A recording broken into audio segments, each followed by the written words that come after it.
The billionaire's empire was crumbling when an unexpected voice echoed through the federal courtroom. "I can defend him." The words were sharp, clear, and utterly impossible. Every head turned in disbelief. By the heavy oak doors stood a girl no older than 12, Abigail Miller, the maid's daughter. The defendant, billionaire Harrison Cole, froze in his chair, stunned. His high-priced lawyer had abandoned him hours before, leaving him alone to face the prosecutor's ruthless attacks. And now, against all reason, a child was offering to take his place. The courtroom erupted in whispers. The prosecutor scoffed, his voice dripping with disdain. "This is a circus, a child. You can't be serious." But Abigail didn't flinch. Her small hands clutched a stack of papers, her eyes steady and unwavering. "I've read the case files," she said, her voice calm but fierce. "You're all looking at the wrong battlefield." The silence that followed was heavier than the marble walls themselves. Judges, jurors, and journalists leaned forward. How could a maid's daughter, barely 12, know anything about a case that had crushed the reputations of seasoned attorneys? What they didn't know was that Abigail had been watching, listening, and learning in the shadows for months. And on this day, in the most unlikely of places, the fate of a billionaire would hinge on the courage of a child no one had ever noticed before. The billionaire's empire was collapsing when an impossible voice echoed through the federal courtroom. "I can defend him." The words rang out, sharp and clear, silencing the room. Heads turned toward the oak doors, where a girl no older than 12 stood clutching the straps of a faded pink backpack. Abigail Miller, Abby, the maid's daughter. At the defense table, billionaire industrialist Harrison Cole froze. His face, pale from the day's disasters, twisted with disbelief and fury. His high-priced lawyer had abandoned him. Rumor said the man had fled the country with a hefty retainer, leaving Cole to face charges of corporate espionage and fraud alone. The press gallery erupted in cruel laughter. The cleaning lady's daughter, the case that had destroyed seasoned attorneys, was now left to a child. Judge Arthur Wallace banged his gavel, though even his stern gray face showed astonishment. "Order!" he barked, but his eyes lingered on the girl. Cole buried his face in his hands. This was the end, not with a dramatic clash, but with a joke. A child in court. Yet Abigail didn't flinch. She drew a steady breath, stepped forward, and locked her clear blue eyes on the judge. "Yes, Your Honor," she said firmly. "I can defend Mr. Cole." The prosecutor, Brenda Reed, shot to her feet. "Objection! This is a circus. The defense is mocking this court." "I am not," Abby replied, her tone calm and direct. The simple defiance startled Reed, and even Cole looked up, humiliated yet suddenly curious. "You should be at home playing with dolls," he snapped, but Judge Wallace raised a hand. His curiosity outweighed his disbelief. "What is your name, child?" "Abigail Miller, Your Honor." "People call me Abby." "And what makes you think you can defend a man in a multi-billion-dollar fraud case?" "I've read the case files," Abby answered. "My mother is Mr. Cole's housekeeper." His lawyer threw the files away. "I found them. And you're all looking at the wrong battlefield." The odd phrasing stilled the courtroom. Even the judge leaned closer. Abby lifted her chin. "My grandfather was General James Miller. He used to say, 'Never fight the battle your enemy expects. Find the one they don't know they're in.' Everyone's focused on the Titan contract and the forged signatures. But the war was lost in the supply lines." Gasps rippled through the room. Abby explained calmly that Peter Finch, Cole's assistant, had been meeting Titan executives for months, leaking information. The forged signature wasn't the first shot, it was the last. He was already surrounded. For the first time, the prosecutor faltered. The judge studied Abby in silence, the laughter in the gallery replaced by an uneasy respect. Finally, he spoke. "As Mr. Cole's counsel has failed to appear, the court faces a difficult position. Under my supervision, for this preliminary hearing only, I will allow Miss Miller to speak on his behalf." The prosecutor protested, but the judge silenced her. Cole stared at the girl, absurd, humiliating.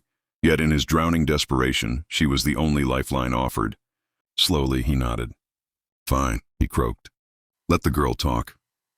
Abby walked forward, her sneakers whispering across polished marble. She placed her worn backpack on the gleaming table beside Cole.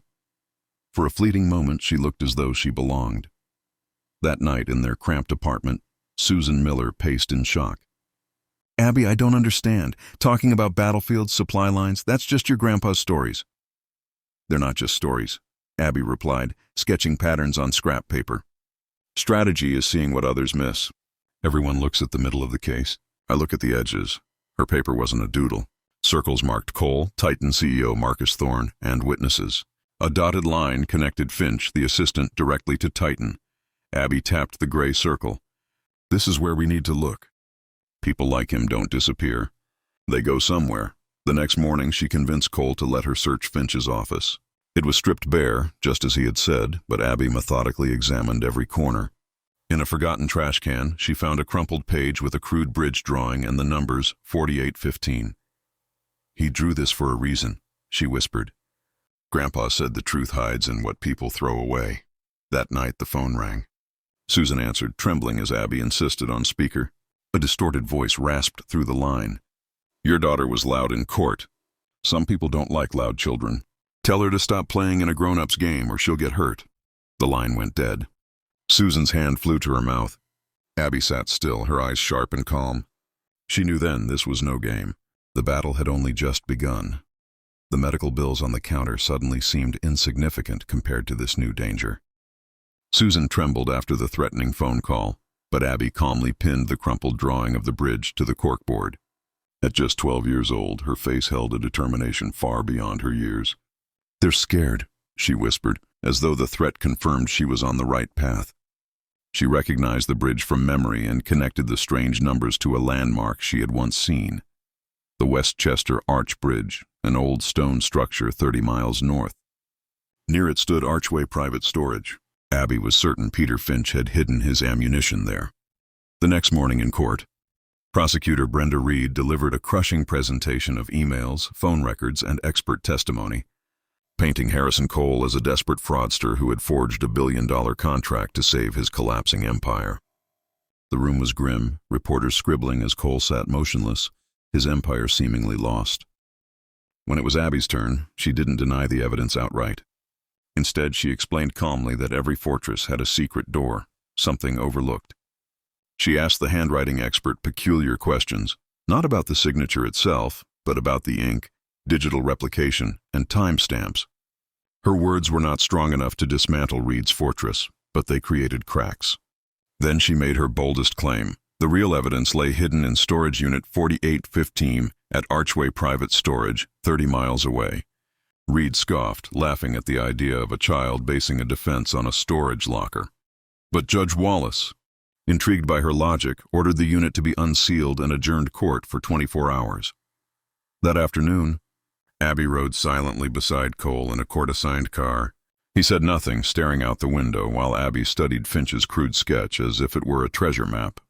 At Archway, a bailiff cut open the lock to reveal a nearly empty storage unit containing only a fireproof safe.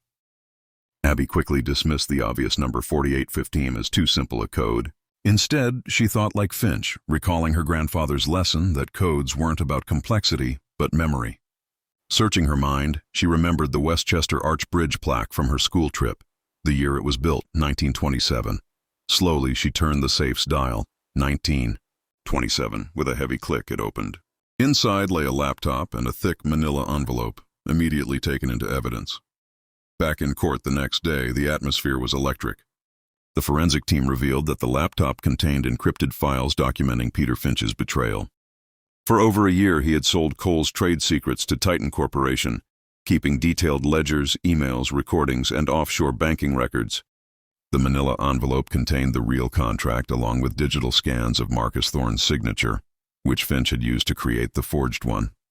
The case against Harrison Cole collapsed instantly. Brenda Reed, humiliated, dropped the charges. The courtroom erupted in chaos as reporters rushed out, while Cole sat in silence, exhausted but free. For the first time, he looked at Abby not with disbelief, but with profound gratitude. As they left, Marcus Thorne's lawyer intercepted them, pretending his client, too, had been deceived by Finch. It was a transparent lie, a maneuver to cut losses. Before Cole could respond, Abby stepped forward, her small voice steady but sharp.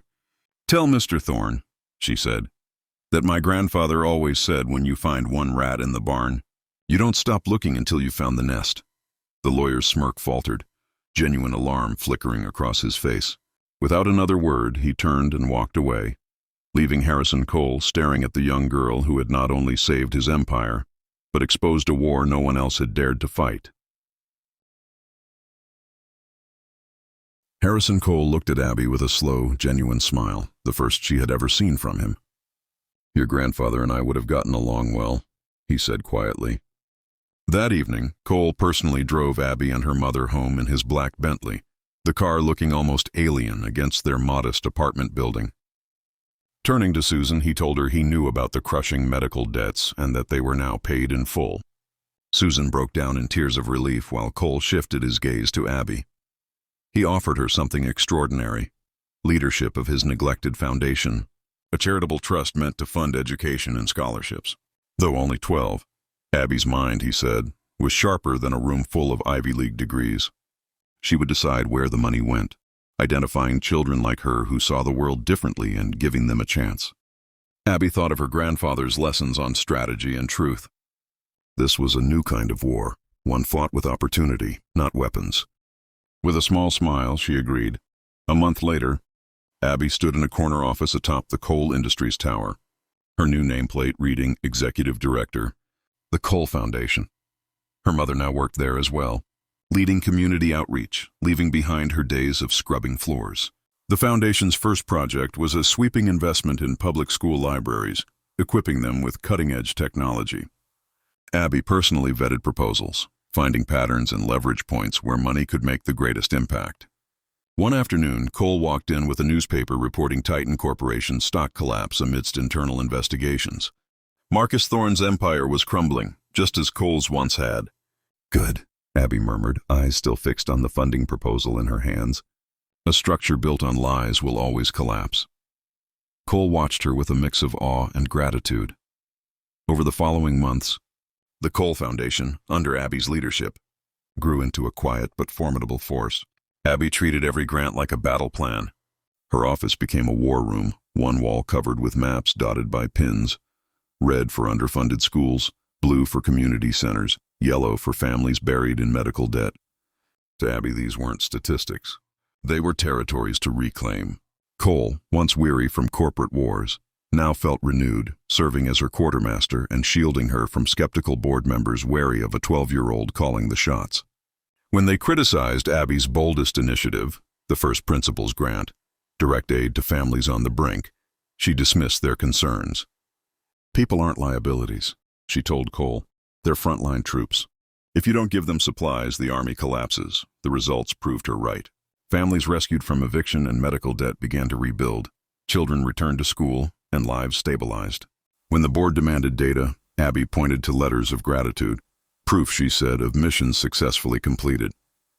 Harrison read one about a family saved from losing their home, their son now thriving in school. Abby's reply was simple: "That boy may one day build a bridge or a hospital. That's our return on investment. We just think in longer timelines." Cole handled the board. Abby kept fighting, but enemies still lingered. Marcus Thorne had vanished from public life, his corporation dismantled. Yet Abby knew men like him never vanished completely. Soon, gossip columns and blogs launched smear campaigns, painting Cole as a puppet and Abby as a reckless prodigy. The very families the foundation helped became targets, harassed by landlords and neighbors. Susan saw it firsthand and warned Abby. Their good deeds were being twisted into weapons. Abby studied her wall map with a grim face. "It's an information campaign," she said. "Thorne's move. He can't attack us directly, so he's poisoning the battlefield." Cole wanted to sue, but Abby shook her head. "Grandpa always said you don't wrestle with the swamp, you drain it." Her plan was audacious. Instead of countering lies with legal battles, they would drown them in truth. She proposed a documentary series, short, powerful films telling the real stories of the lives they had changed. Families freed from crushing debt, veterans regaining dignity, mothers escaping abuse. Cole immediately hired a top film crew, but Abby wasn't content to sit back. She stepped into the role of storyteller, interviewing families, shaping narratives, and turning the foundation's victories into undeniable proof. This was not charity. It was a new kind of campaign, and Abby was its general. Harrison Cole looked down at Abby, a slow smile spreading across his face. For the first time, she saw him truly smile. "I think your grandfather and I would have gotten along very well," he said softly. That night, he insisted on driving Abby and her mother Susan home. His black Bentley gleamed under the streetlights, pulling up like a spaceship outside their modest apartment. "Susan," he said, his voice steady but warm. I owe you and your daughter more than I can ever repay. I know about your medical debts. Consider them paid in full. Tears filled Susan's eyes, relief breaking over her like a wave. She tried to speak, but Harrison stopped her gently. You don't have to say anything. Then he turned to Abby. I have a proposition for you. I've neglected my charitable foundation for years. I want you to run it. Run it? Abby blinked. But I'm only 12. You have a mind that sees what others miss, Harrison replied. That perspective is worth more than a dozen Ivy League degrees. I'll handle the legal side, but I want you to decide where the money goes. Find the kids like you, the ones who see the world differently, and give them a chance. Think of it as your new battlefield. Abby thought of her grandfather, General Iron Jim Miller. He had taught her that real wars weren't fought only with weapons, but with truth, strategy, and vision. She smiled faintly. Okay, I'll do it. A month later, Abby stood in a glass-walled office atop the Coal Industries Tower. On her desk was a plaque, Abigail Miller, Executive Director, the Coal Foundation. Her mother now worked there too, as head of community outreach. No more scrubbing floors in silence. Their first project, reviving neglected public school libraries with state-of-the-art technology. Abby pored over every proposal, mapping out where resources would make the biggest difference. When Harrison walked in one day holding a newspaper, his voice was grim. Have you seen this? Titan Corp's stock is collapsing. Marcus Thorne's empire is crumbling. Abby didn't look up. Good, she said flatly. A structure built on lies will always collapse. Harrison realized then, this 12-year-old wasn't just saving him. She was dismantling his enemies quietly and completely. 6 months later, the Coal Foundation had become a force. Abby ran it like a general runs a war room. Maps covered her walls, red pins for struggling schools, blue for crime-ridden neighborhoods, yellow for families drowning in medical debt. She called them territories to be won back. The board of directors scoffed at taking orders from a child, but Harrison defended her fiercely, and Abby proved them wrong. When the foundation launched its boldest initiative, the First Principles Grant, which gave direct aid to families on the brink, the board balked. But Abby was firm. People aren't liabilities. They're soldiers on the front line.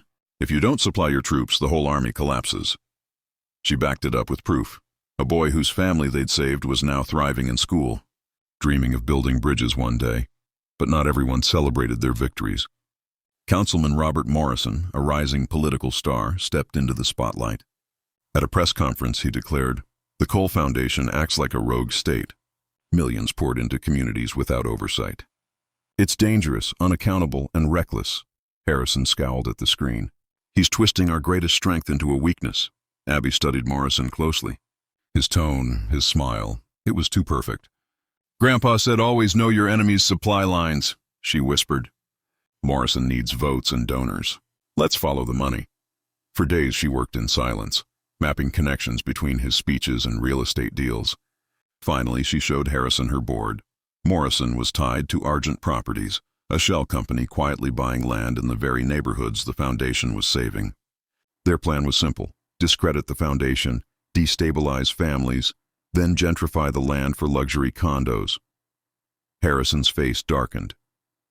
Classic raider tactics, and I'll bet if we dig deep enough, Thorne is behind it. Abby shook her head. Thorne was the old war. This is the new one, and we won't fight on his terms. We won't attack his fort. We'll make it irrelevant. Her plan was bold. First, fortify their position. The foundation would release new films, not about individuals, but about the neighborhoods themselves. Block parties, small businesses, community gardens. A reminder that these weren't blighted zones, but living communities worth defending. The second prong? A counterattack so audacious, even Harrison was stunned. Abby wouldn't just expose Morrison. She would outmaneuver him with the one thing politicians fear most: truth. Wrapped in hope, the child who once whispered, "I can defend him," in a federal courtroom was now preparing to defend entire communities. And for the first time, Harrison Cole knew she wasn't just his savior. She was his general. Abby's voice carried the weight of certainty as she declared, "We are going to partner with Councilman Morrison." Harrison froze, staring at her in disbelief. "I'm sorry, I thought you just said we were going to partner with the man who's been trying to destroy us." Abby's eyes gleamed. "Exactly. We'll praise him publicly for his commitment to oversight, then propose the creation of a new independent community investment board, funded by us but controlled by the people. And, she added, her tone sharp with brilliance, we'll ask Morrison to co-chair its creation. He'll have no choice but to support the very structure that blocks his donors forever. Harrison laughed, astonished. It was a trap of pure goodwill. Refuse and Morrison looked like a hypocrite. Accept, and he'd be forced to dismantle his own agenda. The campaign launched. Films of thriving communities spread, and when the press conference came, Morrison was cornered. On live TV, with cameras flashing, he smiled stiffly and said, "Of course I'd be honored."